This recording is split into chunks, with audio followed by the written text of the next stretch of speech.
Welcome to Goblins and Aliens. As you may know, the recent Age of Sigmar Skaven tide has not long been released, and I'd quite like to jump on that bandwagon by painting up our very favourite rodent, Maste Splinter. Let's get this rat boy painted.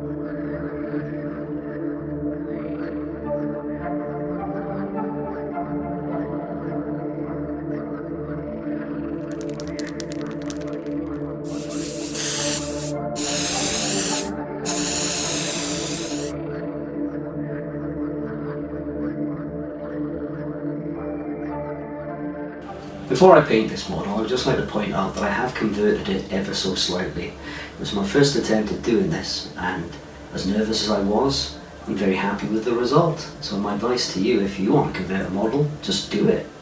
He had an extra Thurible and a bell, which didn't fit my vision of turning this into a Maste Splinter. So I changed that around and shaved off some spikes, and I'm happy with the result. I think I'll convert a few more. Let's get on with it. Unlike other paint projects, I'm not starting on the most inner point of the model. I imagine the Thurible emitting a green glow. Working in a circular motion, dry brush a dark green from the centre of the light source to the furthest point the light will reach. Adding in a lighter green, dry brushing in the same motion, but reducing the surface area. The number of layers or mixes is up to yourself. This is to establish the object sourced lighting, getting the messier stage out of the way before going in with the finer details. It also helps to avoid the blank canvas phase that all creative types face.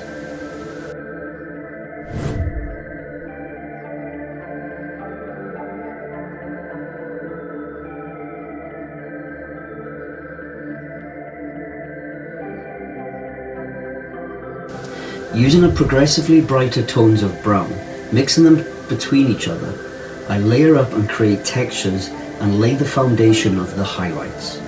It's important to pre-plan what the overall look of each material will end up looking like. Pushing the highlights, then glazing the previous colour to keep a more natural progression. The skin and fur get a similar transition, but pushing past the brown of the woods to separate these points. In my mind, when I was planning this colour scheme, there was a lot more fur. Surprisingly, there is very little fur on this Plague Monk. I wanted to have different browns and grey stripes to show the age, but only had to paint his lamb chops. And cracking lamb chops they are.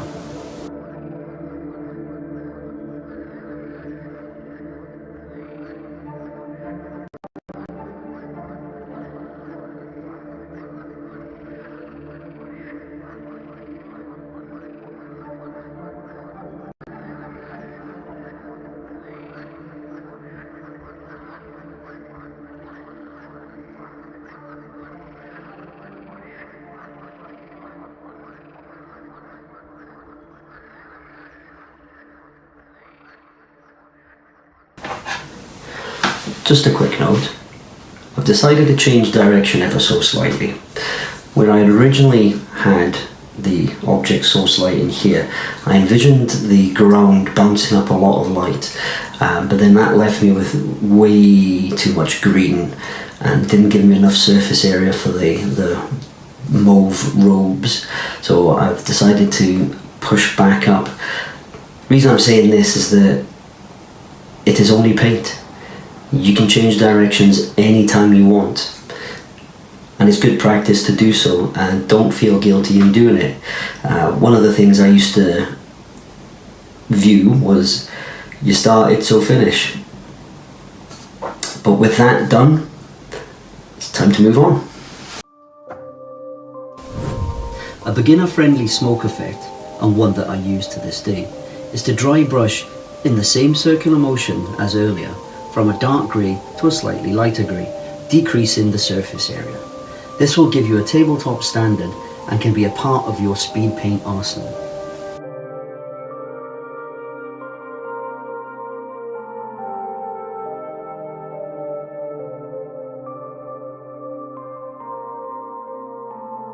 In the spirit of changing directions, I wasn't fully happy with the overall look of the wood.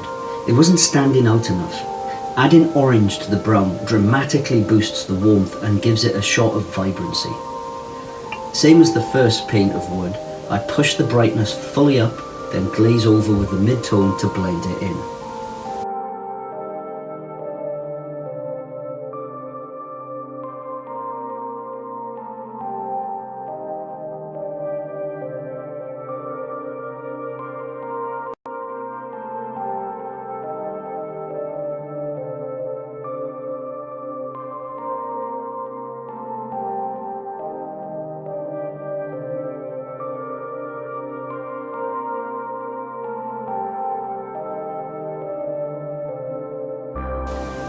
Since the Thurible is the source of light, there are two tricks you can use.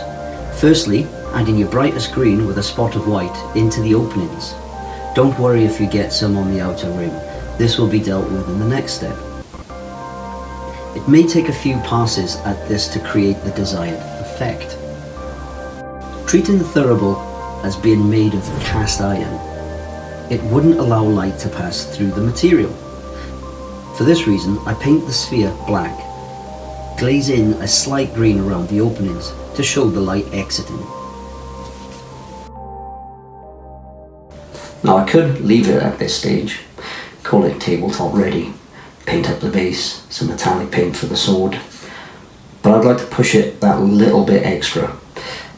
With most of the dry brushing I've done, it does leave some of that chalky, scratchy sort of finish, which can be a technique of its own, used in the right place, but I'm going to smooth over that with some glazing. This is the simplest way of neatening up your work. I'll carry on.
After glazing the robes and OSL, it's time to move on to the Warpstone gem.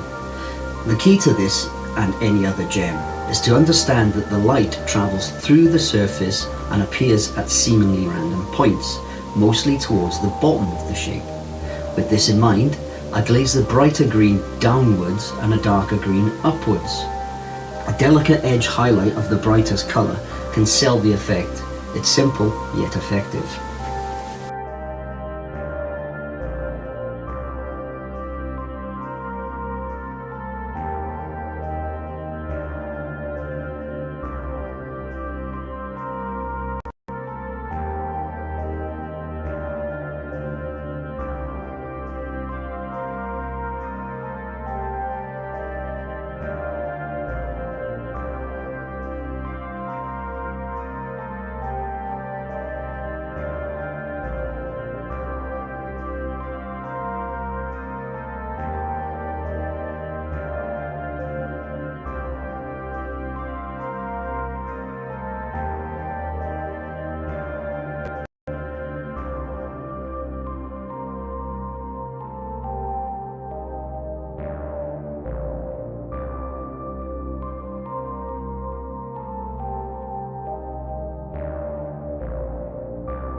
quick rough non-metallic metal and a loosely painted base, and this model is completed.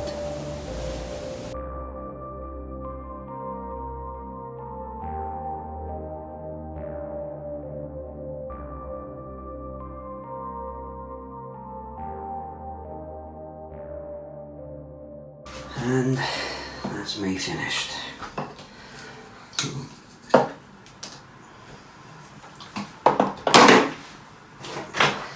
There are a few things I would have changed on this. Starting off with the sword itself. Yes, I did a quick non-metallic metal, but the sword that I converted with had a lot of texture on it to start with, so I should have sanded that down. Might have cut back the green a wee bit, but overall I'm very happy. The big gem at the top came out nice, the smoke effect. Thank you for watching. Stay tuned for more videos. You take care now.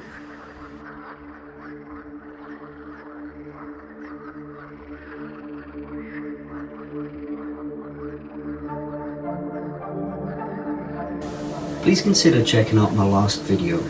I have a competition attached to it. And if you have found any value in this video, please consider liking and subscribing. Thank you for watching, and take care.